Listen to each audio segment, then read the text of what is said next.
Nous avons le plaisir d'accueillir... Sur le tapis rouge, le défilé de stars continue, mais l'ambiance n'est plus la même pour la deuxième semaine du Festival de Cannes. Ce qui a refroidi le climat sur la Croisette, ce sont des propos tenus dimanche lors d'un déjeuner de producteurs. Le président de Canal+, Maxime Saada, a déclaré ne plus vouloir travailler avec les réalisateurs, producteurs, acteurs, actrices qui ont signé une tribune juste avant le festival pour dénoncer l'emprise de Vincent Bolloré sur le cinéma français. Donc c'est quand même un événement assez marquant parce que Canal+ est le premier financeur du cinéma en France. Canal+ coproduit la moitié des films français qui sortent chaque année. Le groupe, dont Vincent Bolloré est le premier actionnaire, injecte 170 millions d'euros par an dans la production de longs métrages.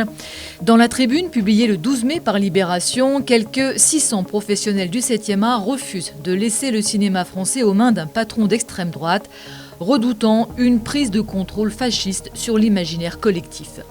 Il s'alarme notamment de la volonté de Canal+ de s'emparer de la totalité du capital du GC. Le groupe a déjà acquis en septembre 34% du réseau de salles de cinéma. Pour Maxime Saada, cette tribune est une injustice. Le patron de Canal+ dit ne pas avoir envie de travailler avec des gens qui le traitent de crypto-fasciste. Là, le président de Canal a quand même jeté un pavé dans la mare en disant « je ne travaillerai plus avec ces gens ».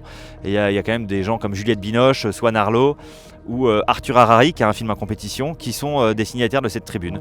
Avant la riposte cinglante de Maxime Saada, la tribune n'avait pas fait trop de vagues à Cannes. La plupart des producteurs et réalisateurs interrogés par l'AFP ne voyant aucune reprise en main idéologique en cours au sein de Canal+. C'est le cas notamment de Philippe Martin, producteur de la Vénus électrique de Pierre Salvadori, qui a fait l'ouverture du festival. Cette crainte d'une emprise de Bolloré, elle est très d'actualité et c'est vrai qu'elle a résonné dans l'édition d'une façon assez spectaculaire, mais c'est pas ce qui se passe dans le cinéma. C'est-à-dire qu'en ce moment, dans le cinéma, mes interlocuteurs sont les mêmes que ceux que j'avais avant que Bolloré arrive à Canal+. Et je ne peux pas dire qu'à un moment donné, je sente un tant soit peu un infléchissement de leurs décisions par rapport à, je sais pas, une dimension politique qu'il pourrait y avoir dans un film. Au lendemain des déclarations choc de Maxime Saada, le patron du CNC, le Centre national du cinéma, a lancé un appel au calme pour que les uns et les autres puissent à nouveau travailler ensemble. Gaëtan Bruel ne veut voir qu'une réaction à chaud mal maîtrisée dans les propos du patron de Canal+, et assure que jusqu'à maintenant, le groupe a toujours soutenu tous les cinéastes.